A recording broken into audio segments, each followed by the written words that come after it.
Price Lord brothers.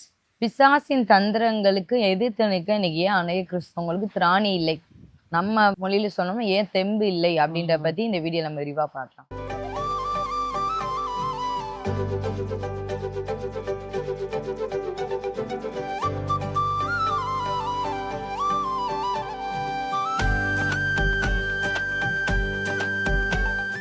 ஏன்னா வசனம் சொல்லுது, எபேசியர் 6:11 இருக்கு, நீங்கள் பிசாசின் தந்திரங்களோடு எதிர்த்து நிற்க திராணி உள்ளவர்களாகும்படி. இந்த பலன் உங்களுக்கு வேணும், அந்த தெம்பு உங்களுக்கு வேணும்னா தேவனோட சர்வாயுத வர்க்கத்தையும் தரித்துக் கொள்ளுங்க.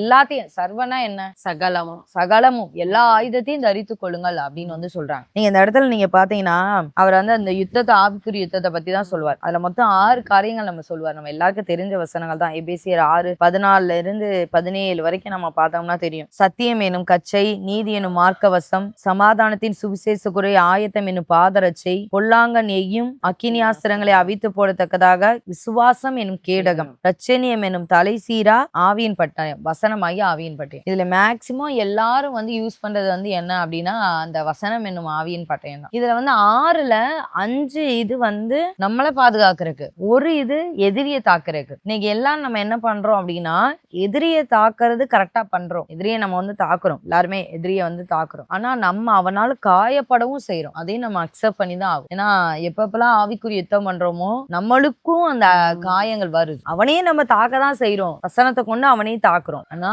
நம்மளும் அவனால காயப்படுறோம். சோ அந்த காயம் தான் இனி நம்ம படாம இருக்கோம்னா அந்த மித்த 5ஐயுமே கொஞ்சம் ஃபோக்கஸ் பண்ணணும். ஃபோக்கஸ் பண்ணா மட்டும்தான் நம்ம காயப்படாம எதிரியை தாக்க முடியும். அந்த ஒரு மேன்மையான லெவலுக்கு நம்ம வர முடியும். ஏன்னா நம்ம இப்ப யதார்த்தமாவே இப்ப யுத்தம் பண்றவங்களை நீங்க பாத்தீங்க அப்படின்னா ஓரளவு ப்ரிப்பேர் ஆகி தான் போயிருப்பாங்க. ஆனாலும் இப்ப ஒரு டீம் ஜெயிச்சுட்டு வருதுன்னு வைங்களேன், ஆனா அந்த டீம்ல கண்டிப்பா எல்லாருக்கும் ஒரு காயம் இருக்கும், ஒரு இது இருக்கும், இதெல்லாம் இருக்கும். ஆனா அது அடுத்த டைம் அவங்க போகும்போது என்ன நினைப்பாங்கன்னா, இதுலயே நம்ம ஜெயிச்சாலும் ஆனா நம்ம மேல காயம் படாம நம்ம என்னென்ன பண்ணலாம், அதுக்கேற்ற மாதிரி கிளவுஸோ இல்ல அதுக்கேற்ற மாதிரி ப்ரொடெக்ஷனோ இல்ல நமக்கு இந்த புல்லட் ப்ரூஃப் இதெல்லாம் சொல்றாங்க பாத்தீங்களா, அந்த மாதிரி ட்ரெஸ்ஸோ, அவனை தாக்குறது ஓகே தான். ஆனா நம்ம ப்ரொடெக்ட் பண்றதுக்கு நம்ம அடுத்து என்னென்னலாம் பண்ணலாம், அதுக்குன்னு ஏத்த மாதிரி நம்ம என்னெல்லாம் வைக்கலாம்னு சொல்லிட்டு சாதாரண மனிதர்களா இருக்க, இல்லைன்னா யுத்தம் பண்றதான இல்ல ஆர்மில உள்ள பீப்புள்ஸ் எல்லாருமே அந்த இதை யோசிப்பாங்க.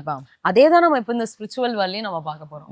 சத்தியம் என்னும் கட்சியை உங்கள் அறையில் கட்டினவர்களாயும். பாருங்களேன், நிறைய நேரம் பாத்தீங்கன்னா இவங்களுக்கு விசுவாசம் இந்த வேத வசனமாகிய பட்டயத்தை வச்சு அடிப்பாங்க. ஆனா சத்தியத்துல வேரூன்றி நிக்க மாட்டாங்க. சத்தியம் என்னும் கச்சையை அறையில கட்டினா அதுதான் நம்ம பெல்ட் போட்டா மட்டும்தான் நம்மளுடைய லைஃப் நல்ல ஒரு ஃபிட்னஸ். ஒரு பெல்ட் போடாம நீங்க போய் பார்த்தாங்கன்னா அவங்களுக்கு அந்த நாள் ஃபுல்லாமே ஒரு அன்கம்ஃபர்டபுளாவே இருக்கும். நம்ம சின்ன பிள்ளைகளுக்கே பாத்தீங்கன்னா பெல்ட் போட்டு அந்த பேண்ட் கொஞ்சம் லூஸா இருந்தா போதும், உடனே இல்லாத மாதிரி அந்த ஸ்டெடினஸ் எல்லாம் ஸ்டடி இல்லாத மாதிரி இருக்கும். கண்டிப்பா. அப்ப சத்துரு உங்கள்கிட்ட டெய்லி யுத்தம் பண்ணதான் செய்வான். ஆனா நீங்க சத்தியத்துல நம்ம ஊன்றி இருக்கணும். ஊன்றி இருந்தாதான் நமக்கு ஓகே, நான் எல்லாமே ரெடி ஆகிதான் நான் இருக்கேன், எந்த இதுல வந்தாலும் ஓகே, நான் ரெடியா தான் இருக்கேன், சத்தியத்துல நான் கரெக்டா இருக்கேன், நான் சத்தியம் சொல்றபடி நான் நடக்கிறேன். ஏன்னா வசனம் அப்படிதான் சொல்லுது, சத்தியத்தையும் அறிவீர்கள், சத்தியம் உங்களை விடுதலையாகும். பிசாசு சொல்றான் உன்னை ஆண்டவர் நேசிக்கலன்னு சொல்றான். அந்த நேரத்துல உங்களுக்கு சத்தியம் தெரியணும். நீங்க இல்ல அவர் என்கிட்ட அன்பானவர் தான் அப்படின்ற சத்தியம் தெரியணும். தெரிஞ்சா மட்டும்தான் உங்களால அதையே மேற்கொள்ள முடியும். ஓகே, அப்படிதான் போல ஆண்டவர் பார்ஷியாலிட்டி பார்த்தா நேசிப்பார் போல அப்படின்னு நீங்க நினைச்சிட்டீங்கன்னா அவன் ஈஸியா அவன் அட்டாக் பண்றதுக்கு நீங்களும் அதாவது நீங்க அவனை எதிர்க்கலாம். அதை தான் நாங்க சொல்ல போறோம். நீங்க சண்டை போட்டு எதிர்க்கலாம், ஆனா நீங்களும் காயப்படுறது உறுதி. அதை நீங்க நினைச்சுக்கணும். அப்படிங்கும் போது இந்த விக்டரி முழுமையான ஒரு இதுன்னு சொல்ல முடியாது. அவனையே தாக்கியிருப்போம், ஆனா நம்மளுக்கும் காயம் பட்டிருக்கோம். அப்படிங்கும் போது காயம் அப்படின்னாலே அது எப்படினாலும் மனுஷன் உருக்கதான் செய்யும். அது நம்மள டவுன் ஆக்கி விட்டுரும். அடுத்த நிமிஷம் எந்திரிச்சு உடனே எந்திரிச்சு நம்மளால தெம்பா நின்று விளையாட முடியாது. திருப்பியும் அதே எதிரியே இது முன்னாடி இருந்த மாதிரி அந்த பழைய ஸ்ட்ரென்த்தோட எதிர்ப்பமானோ நமக்கு பயம் வந்துடும். ஏன்னா ஏற்கனவே நம்ம இப்படி எதிர்த்துதான் நம்ம இப்ப காயப்பட்டிருக்கோம், அப்ப நம்ம இந்த இதுல பண்ண வேண்டாம் அப்படிங்கிற நமக்கு ஒரு எண்ணமும் நமக்கு வந்துடும். நிறைய பேர் இன்னைக்கு ஆவிக்குரிய யுத்தம் பண்ண வராதது காரணமே அவங்க ஜெயிக்கலன்னு சொல்ல முடியாது. அவங்க ஜெயிச்சவங்க தான், ஏற்கனவே நிறைய சத்துருகள் ஜெயிச்சவங்க. ஆனா அந்த ஜெயிச்ச யுத்தத்துல அவங்க பட்ட காயங்கள் அதிகம். அதுக்கு பயந்துட்டே எப்பா போதும்டா சாமி, இனிமே நான் எனக்காகவும் ஜெபிக்கல நான் மத்தவங்களுக்கான ஜெபிக்கல, நான் எந்த குடும்பத்துக்கான ஜெபிக்கல, நான் உண்டு என் வேலை உண்டு. ஆனா அவங்களுக்கு அந்த கெப்பாசிட்டி இருக்கு. அவங்களால அவங்க ஜெபிச்சாங்க அப்படின்னா அவங்களால எந்த சத்துருவையும் மேற்கொள்ள முடியும். அந்த அளவுக்கு அவங்க கெப்பாசிட்டி இருக்கு. முன்னாடி மேற்கொண்டவங்க தான். ஆனா அந்த பட்ட காயத்தினால, சத்துரு விட்ட அம்புனால அவங்க போதுண்டா சாமின்னு உட்கார்ந்துட்டாங்க. இன்னைக்கு நாங்க என்ன சொல்லி தரோம்னா, நீங்க காயமே படாம தான் ஆண்டவர் நம்மள யுத்தம் பண்ண சொல்லியிருக்காரு. ஏன்னா நாங்களுமே அதை அனுபவிச்சிருக்கோம். சத்துரு நாங்க யாருக்கா டெலிவரன்ஸ் பண்ணுவோம். ஆனா பிசாசு வந்து எங்களுக்கு 10 கட்டு வச்சுட்டு போயிடும். அப்ப என்ன அர்த்தம் அப்படின்னா, நம்ம வந்து யுத்தம் பண்ணி ஒருத்தவங்க டெலிவரன்ஸ் வாங்கி தரோம், அது உண்மைதான். ஆனா நம்ம இன்னும் சரியான ப்ரொடெக்ஷனுக்குள்ள வரலன்றதுதான் அர்த்தம். நம்ம நெகேமியா ஜெபம் இப்ப ஓடிட்டு இருக்கே, அதுக்கு வந்து அதுல வந்து இது ஒரு முக்கியமான பாயிண்டா இருக்கு. சரீரமாகிய ஆலயம் வந்து இனி சேதப்படக்கூடாது. எந்த ஒரு சத்துருவினாலுமே சேதப்படக்கூடாது. அதை வந்து பிசாசு நிறைய இடிச்சுட்டான். நிறைய இடிச்சுட்டான் சரீரத்துல. அநேகருக்கு வந்து உறுப்புகள் பாதிச்சதுக்கு காரணமே இவங்க ஒரு காலத்துல நல்லா ஜெபிச்சதுனாலதான். இவங்க நல்லா அவங்க குடும்பத்துக்காக ஜெபிச்சிருப்பாங்க, போராடி, இல்ல அக்கம் பக்கத்துல உள்ளவங்களுக்காக ஜெபிச்சிருப்பாங்க. யாரோ ஒருத்தவங்களுக்கு ஜெபிச்சதுக்காக சத்துரு வந்து பார்த்தான். சரி ஓகே, நீ என்ன ஓவரா ஜெபிச்சுட்டா இது பண்ணிட்டு இருக்க, என்னையவே அட்டாக் பண்றியா, உன் தோலையும் உன் மாம்சத்தையும் தொட்டா போதும், நீ வாட்டுக்கு அமைதியா உட்காந்துரு அப்படின்னு சொல்லிட்டு உறுப்புகளை தொட்டது காரணம் அதுதான். இன்னைக்கு ஆண்டவர் வந்து இதையும் நம்மளே ப்ரொடெக்ட் பண்ணிட்டு நம்ம யுத்தம் பண்றதுக்காக தான் ஆண்டவர் கத்து தர்றாரு. அடுத்து அந்த ரட்சணியம் எனும் தலைச்சீரா, அதுல வந்து அது நம்ம பார்த்தோம் அப்படின்னா நம்மளுடைய ரட்சிப்புல வந்து நம்ம எந்த அளவுக்கு நம்ம ஸ்ட்ராங்கா இருக்கோம் அப்படிங்கிறதையும் நம்ம வந்து அப்பப்ப வந்து நல்லா இருக்க நேரம் வந்து நம்ம இயேசு அப்படின்னு சொல்ல மாதிரி, நமக்கு ஏதோ ஒரு தேவையா இருக்க நேரம் உலகமோ, நம்மளுக்கு ஏதோ ஒண்ணு அப்ப ஆண்டவர் பக்கம் நமக்கு ஆண்டவர் வந்து எல்லா காரியத்துக்கும் எஸ்ன்னு சொல்ல மாட்டார். ஒரு சில நேரம் ஆண்டவர் வந்து நமக்கு நோன்னு சொல்லும் போதெல்லாம் அப்ப அந்த நேரம் உலகத்துக்கோ இந்த சைடுக்கோ பிசாசிட்டியோ போறது அந்த மாதிரி தான் இருக்கு. நம்மளுடைய ரட்சிப்புல நம்ம எந்த அளவுக்கு ஸ்ட்ராங்கா இருக்கோம், நமக்கு வந்து ஆண்டவர்னா அந்த ஆண்டவர் பிடியில் நம்ம இருந்துக்கணும். ஆண்டவர் அதான் ஃபர்ஸ்ட், நீ இந்த ரெண்டு பக்கம் நீ சாயக்கூடாது, ஒத்ததுன்னா அந்த ஸ்ட்ராங்ல நம்ம இருக்கோமா, அப்படி ஸ்ட்ராங்ல இருந்தாதான் நம்மளுடைய பாடியை வந்து நம்ம ப்ரொடெக்ட் பண்ணிக்க முடியும். முக்கியமா தலை சீரா நம்ம தலைய சிந்தனையை வந்து நம்ம ப்ரொடெக்ட் பண்ண முடியும். ஆண்டவர் தந்த ரிட்ஷிப்ல நம்ம ஸ்ட்ராங்கா இருக்கணும். ஏன் 10 வருஷம் கிறிஸ்தவங்களா இருந்து பின்மாற்றம் அடைகிறாங்க அப்படின்னா காரணம் என்னன்னா, அந்த சிந்தனையில அவங்க ஸ்ட்ராங் ஆகலன்னு அர்த்தம். ஃபவுண்டேஷன். ஓகே, நான் என்ன ஆனாலும் பரவாயில்ல, எனக்கு எவ்வளவு சம்பாதிச்சாலும் பரவாயில்ல, எனக்கு இயேசுதான் முக்கியம் அப்படின்ற இது வந்து நீங்க இப்பவே போட்டு வச்சுக்கணும். ஒரு சில பேர் என்ன நினைப்பாங்கன்னா, தரித்திரமா இருக்கப்ப இயேசுவை தேடுவாங்க, ஆனா பணம் வந்ததுக்கு அப்புறம் இயேசு வேணான்றுவாங்க. அப்ப அவங்களுடைய அந்த ரட்சிப்பு எதுல இருக்குன்னா, இயேசு எனக்கு பணம் தர்றாரு, இந்த சபைக்கு போனா வந்து பொருளாதாரத்துல ஏதோ செழிப்புன்னு சொன்னாங்க, அதனால நான் வந்தேன்.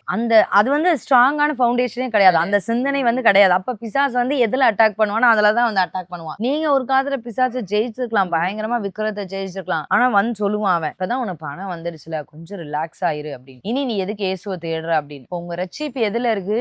பணத்தை தர்ற இயேசுலியா இருக்கு? அப்படி கிடையாது. எனக்கு பணமே வந்தாலும், எனக்கு கோடி கோடியா செல்வம் தர, நாளைக்கே நான் ஆண்டவர் என்னை ஆசீர்வதிச்சு நான் கோடி கோடியா பெருகுனாலும் என் இயேசுவுக்கு நான் முதலிடம் கொடுப்பேன், அதுலதான் உங்களுடைய சீப் இருக்கு, அவர் தான் எனக்கு அப்படின்னாதான் பிசாசு அங்க செக் வைக்காம இருக்க முடியும். அதுதான் ரட்சணியம் எனும் தலை சீரா நீங்க அணிந்து கொள்ற மாதிரி. தலையில வர்ற எந்த அட்டாக்குமே உங்களை பாதிக்காது. சிந்தை மண்டலத்தை ஏன் பிசாசு வந்து அதிகமா தாக்குறான்னா, அநேகருடைய அந்த சிந்தனைகள் வந்து சரியில்லாமல் போனது காரணம் வந்து அதுதான். அதனால அந்த ரட்சணியம் எனும் தலை சீரா வந்து நாங்க நிறைய பேரை பார்த்திருக்கோம். அவங்களுக்கு ஆசீர்வாதம் வர எப்படி ஜெபம் பண்ணுவாங்கன்னு எங்களுக்கு தெரியும். நிறைய பேரை நாங்க பார்த்திருக்கோம். நீங்க 40 நாள் உபவாசம், என்ன 400 நாள் உபவாசம் போட சொன்னா கூட அவங்க போடுவாங்க. ஆனா ஆசீர்வாதம் வந்த பிறகு ரட்சிப்புல அவங்க ஸ்டடியா இருக்காங்களான்னு பார்த்தா ஸ்டடி கிடையாது. ரட்சிப்பின் சந்தோஷம் எங்க போச்சுன்னா தெரியாது. அந்த ரட்சிப்பின் சந்தோஷம் வேணும், இந்த எல்லாமே கரெக்டா இருக்கணும். அதான் அந்த ரட்சணியம் எனும் தலை. முக்கியமா இந்த உலக பிரகாரமான காரியத்துக்கு பார்த்து ரொம்ப இம்ப்ரெஸ் ஆகி ஆண்டர்ட்ட வர்றவங்களால ரொம்ப ஸ்டடியா நிக்க முடிய மாட்டேங்குது. நிச்சயமா ஆண்டர் உலக பிரகாரமான காரியங்கள் நமக்கு வீடோ காரோ வேலையோ எல்லாமே தருவார். ஆனா இதையும் தாண்டி இயேசு கிறிஸ்து நம்ம எதற்காக வரணும், எட்டன நம்ம வந்து நித்திய காலமா ஆண்டர் சமூகத்துல பலோத்து போறக்காக வரோம். இந்த கான்செப்டை நமக்கு வந்து அந்த ரசிக்கப்படும் போது நல்லா நம்ம புரிஞ்சுக்கணும். அதை நம்ம புரிஞ்சுக்கிட்டாதான் நமக்கு பணம் வந்தாலும் சரி, பணம் இல்ல, அன்னைக்கெல்லாம் தரித்தனாய லாசரும் பரலோகத்துல உட்கார்ந்திருந்தார், ஐஸ்வர்யவான் நரகத்துல உட்கார்ந்தார். சோ நம்ம தரித்திரனாவே இந்த உலகத்துல நம்ம இருந்தாலும் ஆனா நம்ம பரலோகத்துக்கு போங்கிற ஒரு நிச்சயம் வந்து நமக்கு வந்து அந்த ஆண்டருடைய எதற்காக அப்படிங்கறத நம்ம அந்த உலக பிரகாரமா ஆண்டருடைய இதை பார்க்காம நம்ம இன்னும் அதையும் தாண்டி ஆண்டர் எதுக்காக வரான்னு உண்மையா நம்ம அறிஞ்சுக்கிட்டாலே நம்ம திசை மாற மாட்டோம். கண்டிப்பா. அடுத்து பாத்தீங்கன்னா நீதி என்னும் மார்க்கவசம். மார்க்கவசம்னா இந்த இடத்துல ஒரு இது போட்டிருப்பாங்க, இந்த இடத்துல ஃபிட் ஆகிற மாதிரி இப்படி போட்டிருப்பாங்க. சோ இதுதான் நீதி என்னும் மார்க்கவசம். நீதினா என்ன சொல்லலாம்னா, நம்ம நிறைய இடத்துல ஆண்டவர் சொல்லியிருக்காரு இதான் நீதி அப்படின்னு. ஞானஸ்தான சத்தியத்தை ஆண்டவர் நீதின்னு சொல்றாரு. தேவனுடைய ராஜ்யத்தை வந்து தேவனுடைய ராஜ்யத்தையும் அவருடைய நீதியை தேடுங்கள் ஆண்டவர் சம்பந்தமா நீங்க என்னென்ன தேடுறீங்க அது எல்லாமே நீதிக்குள்ளதான் வரும். ரட்சிக்கப்பட்டுட்டீங்களா, அடுத்து என்ன நான் பண்ணணும்னு கேளுங்க, ஞானஸ்தானம். அடுத்து என்ன பண்ணணும்னு கேளுங்க, அபிஷேகம். அதுக்கடுத்து என்ன பண்ணணும்னு கேளுங்க, வரங்கள். இப்படி வந்து அந்த பகுதியிலே நீங்க வந்து போயிடும். ஒரு சில பேர் வருவாங்க, வந்து ரட்சிக்கப்பட்டு பல வருஷம் ஆயிரும், சொல்லிட்டே இருப்பாங்க சபையில உள்ளவங்க, நீங்க ஞானஸ்தான சத்தியத்தை ஒப்பு கொடுங்க, ஒப்பு கொடுக்கலன்னா நீங்க ஸ்திரம் இல்லாம ஆயிருவீங்க, நீங்க வந்துட்டீங்க, உங்களுக்கான டைம் நீங்க எடுத்துக்கிட்டீங்க, ஏசுதான் மெய்யான் தேவன் தெரிஞ்சிருச்சு, இப்பவா நீங்க ஒப்பு கொடுத்துருங்க. ஆனா இவங்க வந்து தள்ளி போட்டே இருப்பாங்க. அப்படின்னா என்ன அர்த்தம்னா இந்த மார்க்க வசம் கிடையாது. சோ பிசாசு இந்த பகுதியில உங்களை தாக்குறதுக்கு வந்து நீங்க இடம் கொடுக்குறீங்கன்னு அர்த்தம். அவன் அம்பு விடுவான், விடும்போது கரெக்டா அந்த விசுவாச கேடகத்தை பிடிக்கணும்ல, பிடிக்கலன்னா அந்த இருதயத்துக்குள்ளதான் போகும். அப்ப இருதய காயங்கள் தானா வந்து வரதான் செய்யும். அது வந்து எப்படி சொல்ல, அது அந்த அந்த இது கரெக்டா இல்லைன்னா இடறி பின்மாறி கூட போறதுக்கு நிறைய வாய்ப்பு இருக்கு. இப்போ நான் ஒரு சின்ன பையன் தான், அந்த பையன் ரொம்ப ஆனா ஆண்டவருக்குள்ள வந்து அவங்க பேரண்ட்ஸ் கூட இல்ல, ஆனா அந்த பையன் வந்து ரொம்ப ஆண்டவருக்குள்ள வந்து இருப்பான், இதெல்லாம் பண்ணுவான். ஆனா அந்த பையன்ட்டு நாங்க வரும்போதெல்லாம் நாங்க சொல்லுவோம். ஆனா கொஞ்சம் காலகட்டத்துல என்ன ஆயிடுச்சு அப்படின்னா அவனுக்கு எந்த ஒரு ஒரு காயம் வந்துச்சோ என்னன்னு தெரியல, ஆனா வந்து அப்படியே இடர ஆரம்பிச்சது, அப்படியே போயிடுச்சு. இதே இது ஞானஸ்தானம் எடுத்திருந்தானா இந்நேரம் நிச்சயமா ஆண்டவர் சமூகத்துக்குள்ள அந்த ஒரு பாதுகாப்புல இருந்துருக்காங்க. நிச்சயமா அந்த பையன் வருவான், நாங்க விசுவாசிக்கிறோம். ஆனாலும் நாங்க சொல்றது என்னன்னா அந்த சத்தியத்தை அந்த நீதியை வந்து நம்ம கரெக்டா நம்ம பிடிச்சு வச்சுக்கணும். இல்ல அப்படின்னா ஏதோ ஒரு சின்ன தாக்கம் கூட நமக்கு பெருசா தெரிஞ்சு பிசாசு வந்து அப்படியே இழுத்துட்டு போயிடும். இப்ப அந்த மார்க்கவசம் இருந்துச்சுன்னா பிசாசு அம்பு விட்டாலும் அது நம்மள ஒண்ணுமே செய்யாது. வசனம் சொல்லுதுல, இந்த கல்லின் மேல் மோதுகிறவன் நொறுங்கி போவான், இந்த கல் யார் மேல் மோதோ அதை நொறுங்கி போவான். சோ மார்க்கவசம் தரிச்சிருக்கும் போது உங்க மேல எந்த அம்பு வந்தாலுமே உங்களுக்கு எதுவும் செய்யாது. சோ நீதியை பின்பற்றுகிறவர்களாய் நம்ம வந்து மாறணும். அதான் சொல்றேன், நீதியினுமே பசி தாகம் உள்ளவர்கள் பாக்கியவான். நான் ஆண்டவர் காரியத்துல அடுத்து என்ன இம்ப்ரூவ் பண்ணணும்,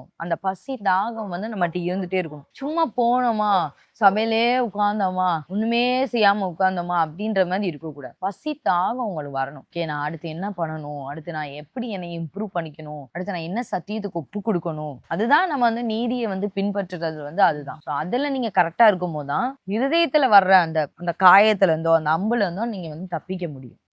இப்ப பாத்தீங்கன்னா சமாதானத்தின் சுவிசேஷத்துக்குரிய ஆயத்தம் என்னும் பாதரட்சை. நீங்க வந்து பாதரட்சை நீங்க நம்ம தொடுத்துட்டோம்னாலே ஸ்பீடா வந்து போக ஆரம்பிச்சிடும். அநேகர் வந்து இந்த ஆண்டவர் சொல்லும் போது ரெடி கோன்னு சொல்லிட்டாருன்னா ஓடிடணும். ரெடி கோன்னு சொன்ன பிறகும் ஓடலைன்னா பிசாசு காலை கட்டதான் செய்யும். சரி ஓகே, இவன் இப்போதைக்கு கிளம்புற மாதிரி தெரியல, நம்ம ஒரு காலில் ஒரு சங்கிலியை போட்டு காலு கட்டக்கே இன்ட்ரெஸ்ட் இல்ல, நம்மளை போட்டு கொஞ்ச நேரம் உட்கார வைப்போம், அவனை இழுத்து நம்ம பிடியில கொஞ்ச நேரம் வைப்போம் அப்படின்னு சொல்லி ஆண்டவர் அநேகருக்கு வந்து திறந்த வாசலை வைக்கிற சமயத்துல கூட அநேகர் வந்து அதுக்கு வந்து இது பண்றது இல்லை. அதனாலதான் சத்ரு வந்து கால்கள் அட்டாக் பண்றது காரணம்னா என்ன, கால் தான் நம்மளை வந்து நம்ம முன்னோக்கி செல்றது, நம்ம வாழ்க்கை வந்து முன்னோக்கி செல்றது, அடுத்த பகுதிக்கு நம்ம போறதுக்கு ஒரு பெரிய இதே வந்து கால்கள் தான். எந்த கால்கள்ல நம்ம எப்பயும் ஆயத்தமா இருக்கணும். ஆண்டவரே நீங்க ரெடின்னு சொல்லும் போது நான் புறப்பட ஆயத்தமா இருக்கேன் அப்படின்ற ஆயத்தம் நமக்கு வேணும். அந்த ப்ரிப்பரேஷன் வந்து நம்ம கரெக்டா இருக்கும். நீங்க திருமணத்துக்கு நீங்க ரெடி ஆயிட்டே வரணும், வந்து ஆயத்த நிலையில இருக்கணும். ஆண்டவர் ஓகேப்பா உனக்கான நான் மகனை நான் கொண்டு வந்துட்டேன் அந்த சொல்ற நேரத்துல டக்கு நீங்க திருமணம் பண்றதுக்கு ரெடியா இருக்கணும். நம்ம அன்னைக்கே அந்த வீடியோல நம்ம பார்த்தோம், திருமணத்துக்கு நம்ம ரெடி ஆனதுக்கு அப்புறம் உட்காந்துட்டு ஆண்டவர் வந்து எல்லாமே நம்ம ஓகே, நமக்கு ஆல்ரெடி ஆண்டவர் நமக்கு டைம் கொடுத்துருப்பாரு. இப்போ அன்னைக்கெல்லாம் வந்து ஒரு போன வீடியோலயே நான் அந்த ஒரு சம்பவம் சொல்லிட்டேன், என்னாலும் திருப்பி நான் இன்னொரு டைம் சொல்றேன். ஒரு அப்பதான் வந்து ஒரு பாஸ்டர் வந்து ஒரு சகோதரனை வந்து சொல்றாங்க, இந்த சகோதரன் வந்து நல்ல வாஞ்ச உள்ள பையன்தான்ப்பா அப்படின்னு சொல்றாங்க. சரின்னு சொல்லிட்டு அப்போ அந்த பொண்ணோட அப்பா வந்து சொல்றாங்க, இல்ல என் பொண்ணுக்கு வந்து இன்னும் ஒரு 6 மாசம் டைம் கொடுங்க, அப்பதான் அந்த வயசு வந்து கரெக்டா வரும், 6 மாசத்துக்கு அப்புறம் நம்ம வந்து இது பேசுவோம். மொத்தம் சரி 6 மாசம் அந்த 2 குடும்பமும் வந்து அமைதியா தான் இருக்கு. அப்போ 6 மாசத்துக்கு முன்னாடியே அந்த பெண் வீட்டாருக்கும் தெரியும், அந்த மாப்பிள்ளை வீட்டாருக்கும் தெரியும், ஓகே இந்த 6 மாசத்துக்கு அப்புறம் நம்ம இந்த பேச்சை வந்து நம்ம திருப்பி எடுக்க போறோம். சோ அந்த நேரமே வந்து திருமணத்துக்கு அப்ப அந்த ஆயத்தமான வேலையை நம்ம பார்க்கல. அந்த சகோதரர் நான் சொல்றேன், அந்த சகோதரர் வந்து பார்க்காம விட்டுட்டு அவர் என்ன பண்ணிட்டாருன்னா 6 மாசம் கழிச்சு திருப்பி இந்த பாஸ்டர் கேட்கிறேன், என்ன பண்ணணும்னு, இந்த பாஸ்டர் இனிமேதான் நான் ஒரு 40 நாள் இது ஆண்டவர் சித்தமா இல்லையான்னு இன்னும் ஒரு 40 நாள் நான் ஜெபம் பண்ணிட்டு நான் ஒரு சொல்றேன். சரின்னு சொல்லிட்டு எல்லாருக்குமே வந்து இதா இருக்கு. ஏன்னா 6 மாசம் கேப் விட்டதுக்கு அப்புறமும் திருப்பி ஒரு 40 நாள், அப்ப இந்த 6 மாசம் நீங்க என்னதான்ப்பா பண்ணீங்க அப்படின்னா அதை எந்த ப்ரிப்பரும் எதுவுமே பண்ணல. இதுக்கப்புறம் இது அப்பதான் ஆண்டவர் வந்து அதுக்கப்புறம் அந்த சகோதரி வீட்டா இருக்கு, அதுக்கப்புறம் அந்த பாஸ்டரே வந்து ரொம்ப புஷ் பண்ணல. ஏன்னா வந்து அந்த சம்பந்தப்பட்ட நபர் ரொம்ப வில்லிங்கா இல்ல, ஆயத்தமே இல்ல அப்படின்னா என்ன செய்ய முடியும். முக்கியமா அந்த திருமணம் அப்படிங்கும் போது பேரண்ட்ஸ் இவங்க எல்லாம் விட சம்மந்தப்பட்ட நபர்கள் அவங்க 2 பேருமே கொஞ்சமாச்சும் அந்த இன்ட்ரெஸ்ட் வந்து காமிக்கணும். ஆண்டவர் ரீதினாலும் சரி, அந்த ஒரு சந்தோஷத்தோட அந்த ஒரு பயம் ஒரு சில பேருக்கு நமக்கு இருக்கதான் செய்யும். ஆனாலும் அந்த ஒரு சந்தோஷம், ஓகே நம்ம நெக்ஸ்ட் லைஃப் போறோம், அந்த ஒரு ஆயத்தம் வந்து நமக்கு தேவைப்படும். இதே மாதிரிதான் நமக்கு வந்து ஆண்டவருடைய வேலைகளை செய்யறதுக்கும் இந்த ஆவிக்குரிய ரீதியில நம்ம யுத்தம் பண்றதுக்கும் எதுக்குனாலும் அந்த ஆயத்தம்ன்றத நான் பாதரிச்சு அந்த ப்ரிப்பரேஷன் நம்மகிட்ட இல்லைன்னு வைங்களேன், நம்மளால வந்து அந்த ஜேர்னிக்கு வந்து நம்மளால போவே முடியாது. இன்னொன்னு அந்த ப்ரிப்பரேஷன் இல்லாம போயிட்டோம்னா அது நமக்கு ஃபெயிலியர் தான். நல்லா ஞாபகம் வச்சுக்கோ, அது என்ன ஒரு வேலையா இருந்தாலும் ஒரு ப்ரிப்பரேஷன் எல்லாம் போயிட்டோம்னா அது நம்ம கண்டிப்பா தான் அந்த ஃபெயிலியராதாவும் பிசாசு செய்யற அம்புல நம்மளும் அடிபட்டுட்டு வந்து உட்கார்ந்துரும். அப்ப நீங்க வந்து நல்லா தெரிஞ்சுக்கோங்க, சத்தியம் எனும் கச்சை நமக்கு அந்த இது ஒரு grip நமக்கு வந்து வேணும் அப்படின்னா சத்தியம் வந்து நமக்கு நல்லா தெரிஞ்சிருக்கணும். நீதி எனும் மார்க்கவசம் நம்ம ஏற்கனவே பார்த்தோம். சமாதானத்து சுவிசேஷக்குரிய ஆயுதம் என்னும் பாதரட்சை, அதுக்கடுத்து ரட்சணியம் என்னும் தலை சீரா, அதுக்கடுத்து விசுவாசம் என்னும் கேடகம், ஆவியின் பட்டயம். ஆவியின் பட்டயம் வந்து பிசாச தாக்குறது, விசுவாசம் என்னும் கேடகம். விசுவாசம் பத்தி நம்ம சொல்லவே தேவையில்ல. நீங்க எப்பெல்லாம் அந்த கேடகத்தை இப்படி வச்சா தலை மறைக்கலாம், கீழே கொண்டு போனீங்கன்னா காலை மறைக்கலாம், இங்கே கொண்டு போனீங்கன்னா நெஞ்சம் மறைக்கலாம். ஸோ நீங்க எப்படினாலும் விசுவாசத்தை வந்து பயன்படுத்திக்கலாம். மொத்தத்துல விசுவாசம் இருந்தா மட்டும்தான் நீங்க எல்லாத்தையுமே நீங்க வந்து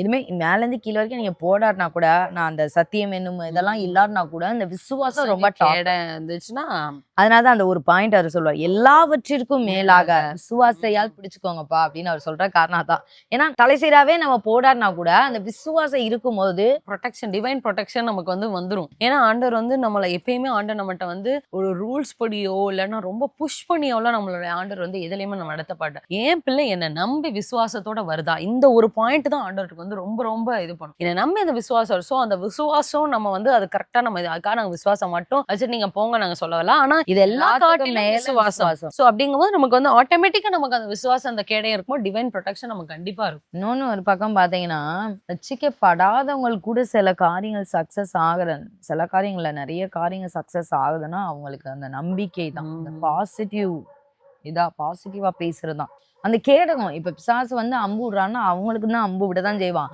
ஆனா அவங்க லைஃப்ல அவங்க நம்ம விசுவாசம் சொல்றோம், அவங்க பாசிட்டிவிட்டின்னு சொல்றாங்க, அதுதான் காரியம். அவங்க அதுலயே அவங்க பிழைச்சுக்கிறாங்கன்னு சொல்ல வரும். இத்தனை இது அவங்ககிட்ட இல்ல, அந்த மிச்சம் இருக்கிற சத்தியம், நீதி, மார்க்கவசம், ஆயுதம் அது இல்லாட்டினா கூட அந்த விசுவாசம் பாசிட்டிவிட்டிய வச்சே அவங்க படைச்சுக்கிறாங்க. ஆனா அது கூட நம்ம கிறிஸ்தவங்களுக்கு அநேகருக்கு இல்லாத ரொம்ப வேதனையான ஒரு விஷயம். கண்டிப்பா அது உண்மையுள்ள தேவன், ஜீவனுள்ள தேவன், உலகத்தை படைத்த ஆண்டவன், நம்ம ராஜாதி ராஜானுடைய பிள்ளைகள் இவ்வளவும் தெரிஞ்சும் இருக்கிறதுலே ரொம்ப ஒரு பயப்படுற ஒரு ஜீவன்கள், ரொம்ப அப்பாவிப்பட்ட ஜீவன்கள்னா அது கிறிஸ்தவ மாதிரிதான் இருக்கு.